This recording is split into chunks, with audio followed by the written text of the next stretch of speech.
영상으로 함께 새벽 예배 드린 제들도 주 안에서 사랑하고 축복합니다.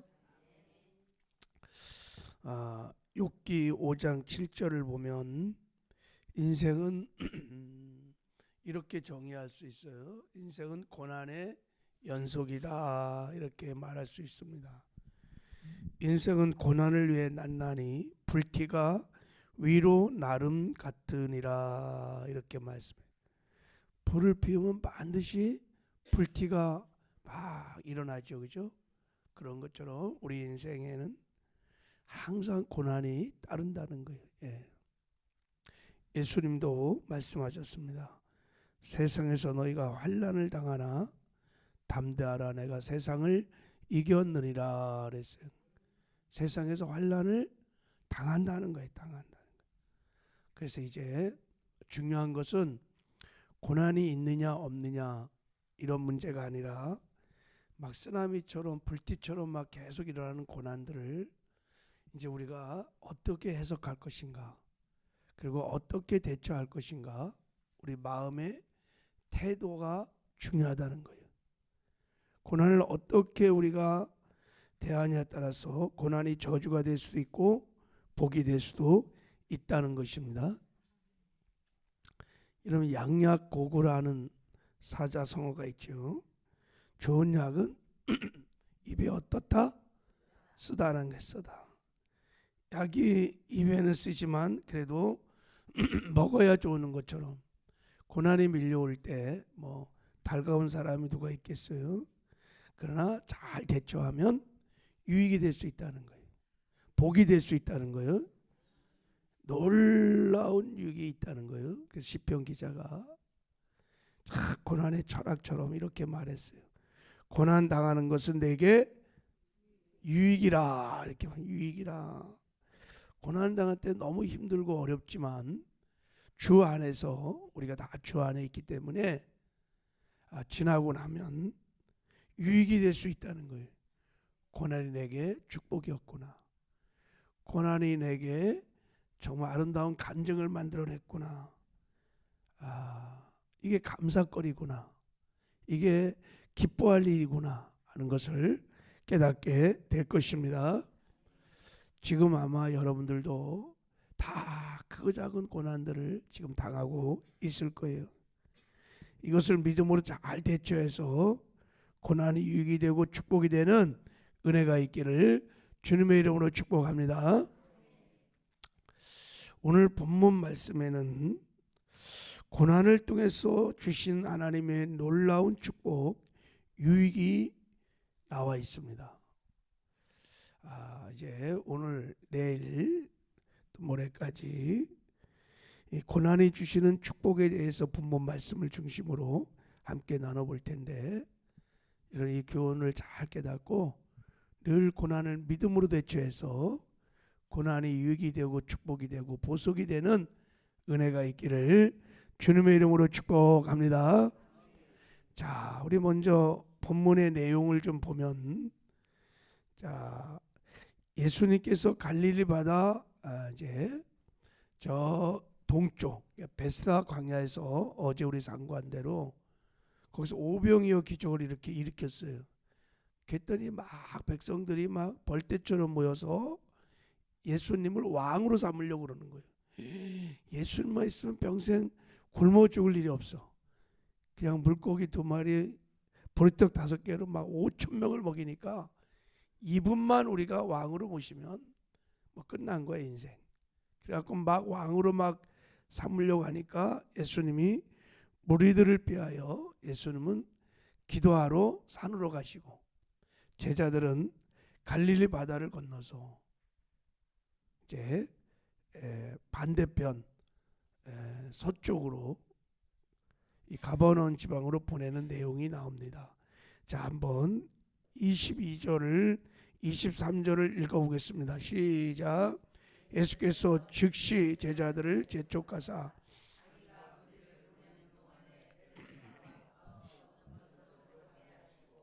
물을 보내는 시에 기도하러 따로 산에 올라가시니 저물매 거기 혼자 계시더니 그랬어요.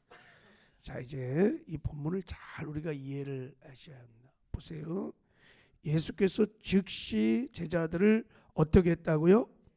재촉했다. 이게 강권하셨다 그러는 거예요. 그러니까 바다를 자 지도를 한번 생각해 보면서, 자, 위에 헐모산이 있고 거기서 여기가 이제 갈릴리 바다예요. 그리고 이제 요단강을 통해서 사해 바다 이렇게 돼 있다. 이렇게. 즉 이쪽에서 지금 동쪽에서 오병이어 기적이 일어났어요.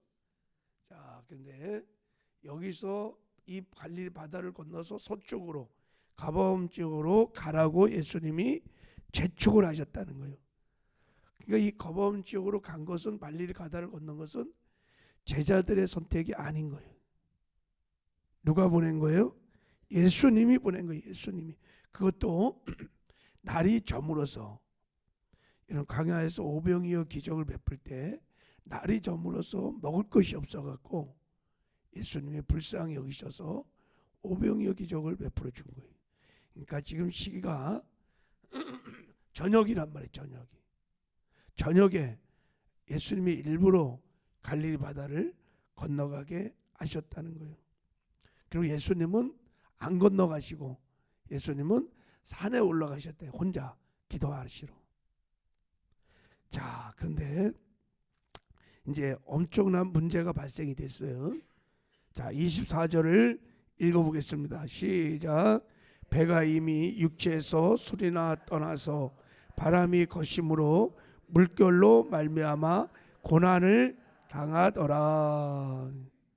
아, 예수님이 가라고 그래서 순종해서 갔는데 고난을 당하더라. 갑자기 바람이 일어나면서 미친 광풍, 돌풍이 막 일어나갖고 고난을 당했다 그래. 여러분, 요한복음 6장 18절에 보면 이 평행 본문인데 거기는 이렇게 말했습니다. 큰 바람이 불어 파도가 일어났다 그랬어요. 그때 그 큰 바람이 메가스 아네모스라는 헬라어 단어인데, 그러니까 엄청나게 큰 태풍이에요. 메가톤급 되는 큰 돌개 바람이 막 갑자기 닫힌 거예요. 자, 주님이 제자들에게 바다를 건너가라 할 때는 바람이 없었을 거예요. 만약 이런 바람이 예측됐거나 그랬다면, 뭐 기상 예보를 통해서 알았다면 절대 안 건너갔을 거예요.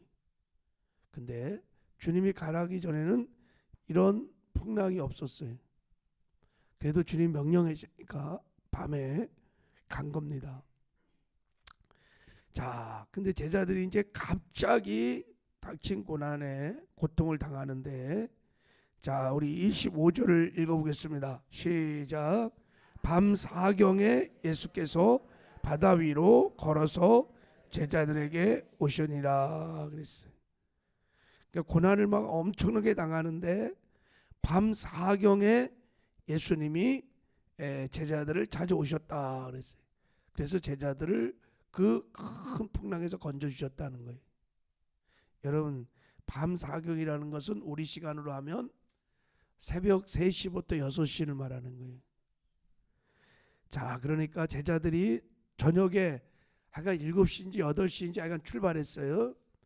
그래갖고 적어도 새벽 3시까지 막 밤새도록 태풍과 싸운 거예요. 이렇게 엄청난 고난을 지금 당한 것입니다. 자, 그런데 너무 이상한 것은, 자, 마가복음 6장을 보면 이렇게 표현했습니다. 예수님이 밤 사경에 바다를 건너서 오기 전에 무슨 일이 있었는지를 마가는 기록합니다. 이렇게 기록했습니다. 저물매 배는 바다 가운데 있고 예수는 홀로 무태에 계시다가 바람이 거스림으로 제자들이 힘겹게 노젓는 것을 보시고 밤 사경쯤에 바다 위를 걸어서 그들에게 오사 지나가려고 하시매, 이렇게 말했어요. 그러니까 주님이 다 보셨다는 거예요. 저 산 위에서 제자들을 보낸 다음에 막 제자들이 그 돌개바람이 미친 광풍에 막 노슬 저거 막 몸부림치는 거를 계속 지켜봤다는 거예요. 언제까지 지켜봤냐? 밤 사경까지 지켜본 거예요. 완전히 녹초가 될 때까지. 예수님이 계속해서 불꽃 같은 눈동자로 제자들을 지켜봤다는 거예요. 그러니까 주님이 이제 이런 말씀을 의도적으로 계획적으로 제자들을 그 밤에 보냈어요. 그리고 폭풍 속에서 엄청난 고통을 당하도록 하나님께서 안배 허락하시고 지켜봤다는 거예요. 자, 그러면 이제 이 모든 정황들을 우리가 생각해 보면 지금 제자들이 갈릴리 바다를 건너다가 이 태풍을 환란을 당한 것은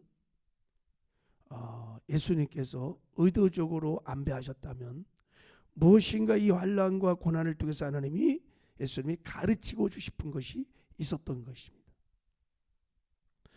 예수님께서 무엇인가를 계시해 주기 위해서 허락하신 안배하신 뭐 예수님이 돌개바람을 일으킨 건 아니겠지만 그러나 막을 수 있었지만 다 허락하시고 안배하셨다는 것입니다. 왜 그랬을까요?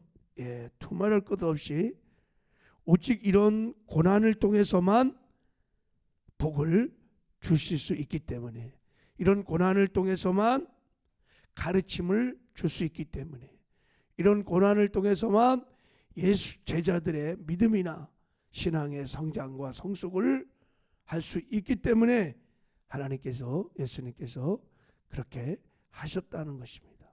할렐루야. 자, 이제 우리 제가 배경 설명은 다 했어요. 이제 오늘부터 우리 본문을 통해서 고난이 주시는 주 안에서 우리 한번 축복들을 나눠보려고 하는데, 자, 우리가 첫 번째 깨닫는 것은 우리의 신앙생활에 고난이 있다 없다? 있다는 거예요. 있다는 거예요. 이걸 이제 믿어야 돼요. 특별히 천국 가는 성도의 순례길에 우리는 다 천국 가는 사람들입니다. 할렐루야. 우리는 다 천국 가는 순례자들이 그 천국 가는 순례의 길에 고난이 있다는 것입니다. 이 말씀을 잘 묵상해 보면 제자들이 여러분 저 동쪽에서 갈릴리 바다를 지나 거버온 땅으로 가는 이 코스는 이게 출애굽 코스입니다. 애굽에서 그들이 탈출해서 광야를 지나 가나안 땅으로 들어가는 것은, 그러니까 이 코스는 구원받는 성도들이 천국 가는 인생 항로를 예표한다고도 볼 수 있습니다. 그러니까 우리가 천국 가는 순례의 길에 고난의 풍랑이 일어날 수 있다는 것입니다. 할렐루야. 그렇습니다, 여러분. 예수를 믿는 성도들에게 고난이 있습니다. 그리고 예수를 잘 믿는 사람들도 고난이 있습니다. 이들이 무슨 자기들이 선택한 것이 아니잖아요. 예수님께 말씀께 순종하다가 고난을 당한 거예요. 고난이 있다는 거예요. 자, 성경은 우리에게 말하고 있습니다.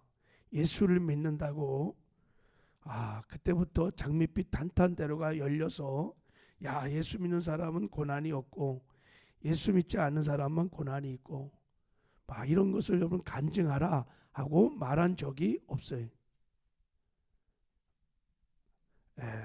오히려 하나님의 자녀가 되면 많은 고난을 당한다고 성경은 말합니다. 사도행전 14장 22절에 보면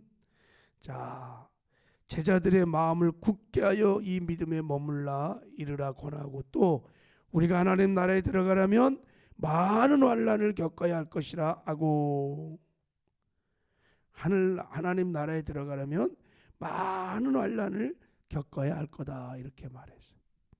베드로전서 2장 20절 21절에 보면 선을 행함으로 고난을 받고 참으면 이는 하나님 앞에 아름다우니라.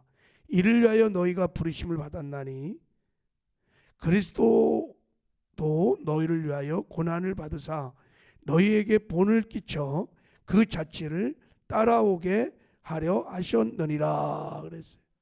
예수님이 고난을 당하셨어요. 우리도 바로 그 예수님의 길을, 고난의 길을 따라오려고 본을 보이셨다는 것입니다. 그럼 왜 여러분 천국 가는 순례자인 저와 여러분에게 크고 작은 고난들이 있을까요? 자, 그 중에 가장 중요한 이유가, 뭐 거긴 여러 가지 이유가 있어요. 고난의 이제 유익을 살펴볼 텐데, 가장 중요한 이유가 로마서 8장 17절에 나와 있습니다. 자녀이면 또한 상속자 곧 하나님의 상속자요 그리스도와 함께한 상속자니 우리가 그와 함께 영광을 받게 하여 고난도 함께 받아야 할 것이니라 그랬어요. 이 말씀이, 이것 때문에 모든 그리스도인들은 천국 가는 그날까지 고난을 당할 것입니다. 우리가 하나님의 자녀가 됐다, 하나님의 아들이 됐다는 것은 상속자가 됐다는 거예요. 무엇을 상속받아요? 천국을. 하나님 우리에게 주고 싶은 하나님의 나라, 거기 가서 예수님과 함께 천국을 상속받아서 영을 우리는 천국에서 살 것입니다. 여러분, 우리 그리스도인들은 이 땅에서 천년만년 살 사람들이 아닙니다. 이 세상은 장망성이에요.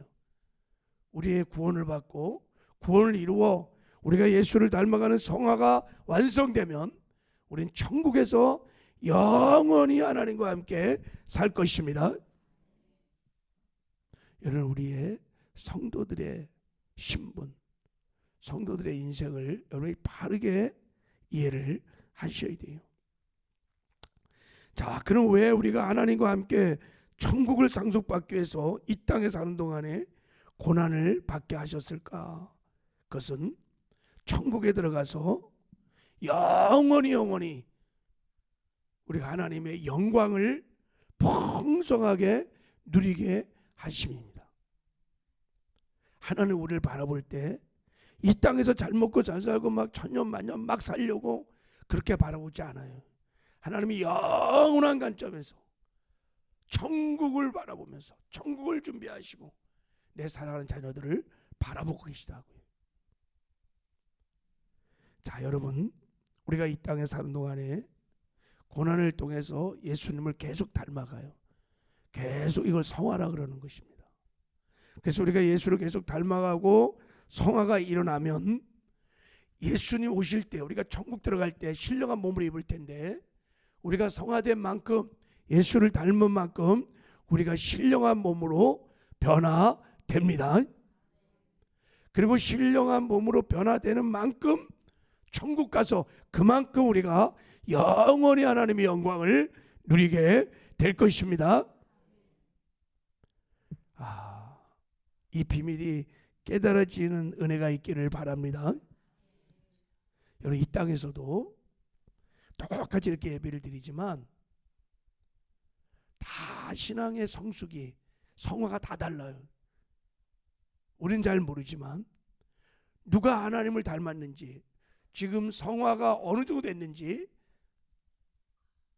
그 성화가 된 만큼 이 땅에서도 하나님 나라를 누리고 임재를 경험하는 게 다 다릅니다.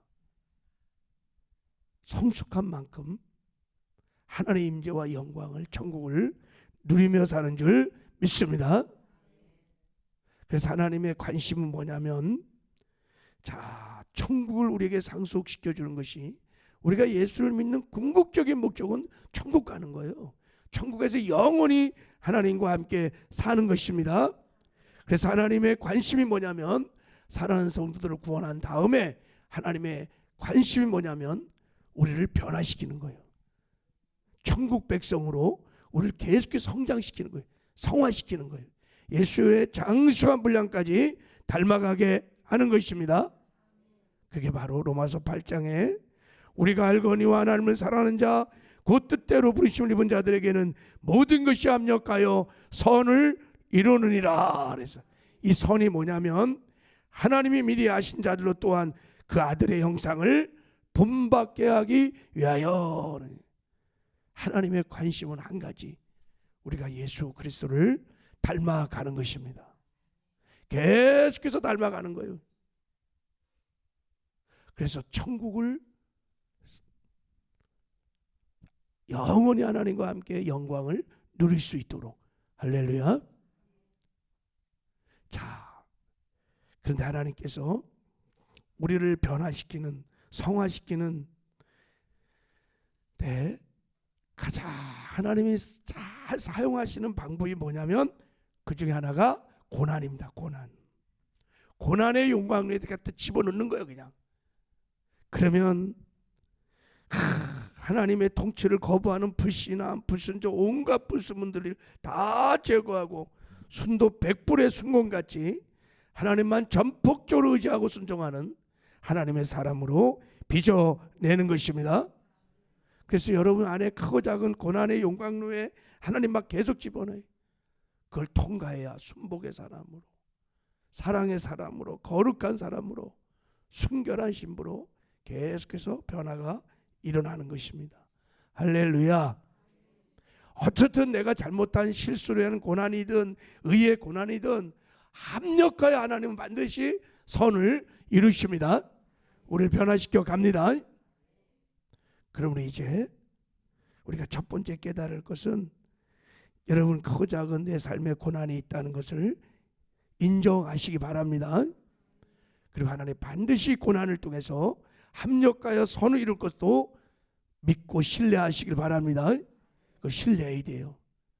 자, 이 믿음이 들어오면 고난이 그것이 어떤 고난이든 간에 그것 때문에 쉽게 낙심하고 절망하고 두려워하지 말고 깨어 기도해야 될 줄 믿습니다. 그래서 고난자가 있느냐 너희는 기도할 것이요 이렇게 말한 거예요. 기도할 때 이제 지혜롭게 하셔야 합니다. 하나님 무조건 이거 제거해 주세요. 무조건 이거 해결해 주세요 라고 기도하기 전에 하나님 저를 향한 하나님의 뜻이 무엇입니까? 뜻을 여쭙는 거예요. 그래서 기도는 여러분 원어적인 기도의 본질이 뭐냐면 유코마이 주님께 뜻을 구하는 거예요. 그리고 하나님 나를 변화시켜 주시옵소서. 합력하여 선을 이루어 주시옵소서. 그렇게 기도하면 여러분 하나님의 목적이 이루어지잖아요. 여러분 막 변화되면 고난의 환경도 때가 되면 하나님께서 변화시켜 주실 줄 믿습니다. 그래서 고난 중에 믿음이 있는 사람들은 감사할 수도 있어요. 참 역설적이죠. 기뻐하기도 합니다. 이런 은혜가 우리 모두에게 있기를 주님의 이름으로 축복합니다. 하나님 아버지 감사합니다. 고난 중